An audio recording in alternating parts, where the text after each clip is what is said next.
Hello అండి, welcome to our channel. బాగున్నారా అందరూ? ఈరోజు బర్గర్ తయారు చేసుకోబోతున్నాము. చాలా టేస్టీగా ఉంది. మా కోసం మా బ్రదర్ వాళ్ళ ఇంట్లో తయారు చేశారనమాట. చాలా బాగుంది. సో మనందరు వ్యూవర్స్తో షేర్ చేసుకుందామని మళ్ళీ నేను వీడియో లాగా చేస్తున్నాను అనమాట. ముందుగా బ్రెడ్ తీసుకొని హాఫ్ కట్ చేసుకున్నాము. తర్వాత వెజిటబుల్స్ వచ్చేసి ఆనియన్, టమాటో, క్యాప్సికమ్ తీసుకున్నాం. కావాలంటే ఇంకా లెటస్ కూడా తీసుకోవచ్చు. తర్వాత చీజ్ తీసుకున్నాము. గ్రేటెడ్ చీజ్ దొరుకుతుంది కదా మనకు కూడా ఇండియన్ మార్కెట్స్లో. తర్వాత మయోనైజ్, ఇంకా రాంచ్. ఇది వైట్ సాస్ లాగా ఉంది, దీన్ని రాంచ్ అంటారంట. తర్వాత ఒక ప్యాన్ వేట్ చేసుకొని అందులో బటర్ వేసుకొని చక్కగా మనం కట్ చేసి పెట్టుకున్న బ్రెడ్ అనేది ఇందులో ఫ్రై చేసుకుందాం. ఇలాగ బటర్లో ఫ్రై చేస్తే చాలా టేస్టీగా ఉంటుంది. సో ఇలాగా ఫ్రై చేసి పక్కన పెట్టుకుందాం అనమాట. మనకి ఎన్ని పీసెస్ కావాలంటే అన్ని ఫ్రై చేసి పక్కన పెట్టేసుకోవాలి. పిల్లలు చాలా ఇంట్రెస్ట్గా తింటారు. పిల్లలే కాదు, మాకు కూడా చాలా బాగా నచ్చింది. ఎప్పుడైనా ఈవినింగ్ స్నాక్స్ లాగా కానీ, లేదంటే డిన్నర్ ప్లేస్లో రీప్లేస్ చేసుకోవచ్చు. లేదు మార్నింగ్ బ్రేక్ఫాస్ట్ కింద కూడా మనం చేసుకొని తినచ్చు అనమాట. మన టైంని బట్టి మనం అడ్జస్ట్మెంట్ చేసుకొని చక్కగా తయారు చేసుకోవచ్చు. చాలా సింపుల్, ఈజీ. ఇలా బ్రెడ్ మీద ముందు మయోనైజ్ అనేది అప్లై చేయాలన్నమాట.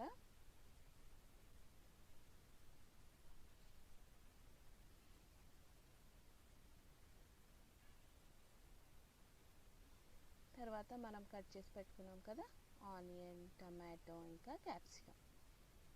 ఇక్కడ మనకి సబ్వేలో దొరుకుతాయి కదా, సేమ్ అలానే ఉంటుంది. బర్గర్ వచ్చేసి సబ్ అంటారు, లేదంటే క్రాబీ ప్యాటీ అంటారు, లేదంటే బర్గర్ అనొచ్చు. సో పేరు ఏదైనా సరే టేస్ట్ మాత్రం చాలా సూపర్గా ఉంటుంది. తప్పకుండా ట్రై చేయండి మీరు కూడా. చూడండి ఎంత కలర్ఫుల్గా ఉందో. ఇలా కలర్ఫుల్గా ఉంటే పిల్లలు కూడా చాలా ఇంట్రెస్ట్గా తింటారు కదా. అలాగే మనం వెజిటబుల్స్ తినని పిల్లలకి కూడా చక్కగా ఇలా చేసి తినిపించవచ్చు అనమాట. ఇలా వెజిటబుల్స్ వేసుకున్న తర్వాత చీజ్, గ్రేటెడ్ చీజ్ ఉంది కదా, ఆ గ్రేటెడ్ చీజ్ వేసుకుందాము. వావ్, చాలా సూపర్ ఉంది కదా. దీనిని మనం ప్యాన్ మీద ఫ్రై చేసుకోవచ్చు, లేదంటే బేక్ కూడా చేసుకోవచ్చు. పైన రాంచ్తో వేసేసుకున్నాము, డెకరేట్ చేసుకున్నాము. ఇప్పుడు ఈ స్లైసెస్ని మొత్తం ఇలాగా కవర్ చేద్దాము. ఈ టూ కాస్త ఒకటైపోతుంది అన్నమాట. ఇప్పుడు 2 బర్గర్స్ రెడీ అవుతున్నాయి మన కోసం.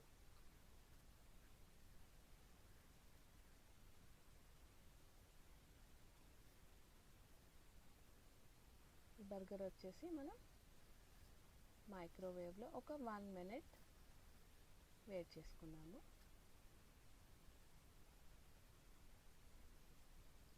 మైక్రోవేవ్ లేకపోతే మనం ప్యాన్ మీద కూడా రెడీ చేసుకోవచ్చు. లోపల చీజ్ అనేది కరుగుతూ ఉంటుంది అన్నమాట ఆ వేడికి. అయిపోయింది. టేస్ట్ చేయడానికి బుడ్డి తెల్లి రెడీగా ఉంది. శాస్త్ర టేస్ట్ చూసి చెప్తుంది మనకి ఎలా ఉంది అనేసి. మీరు కూడా తప్పకుండా ట్రై చేయండి. నచ్చితే లైక్ చేయండి, కామెంట్ చేయండి, ఇంకా సబ్స్క్రైబ్ చేయండి కొత్తగా మన ఛానల్ చూసేవాళ్ళు. Thank you for watching. Thank you so much.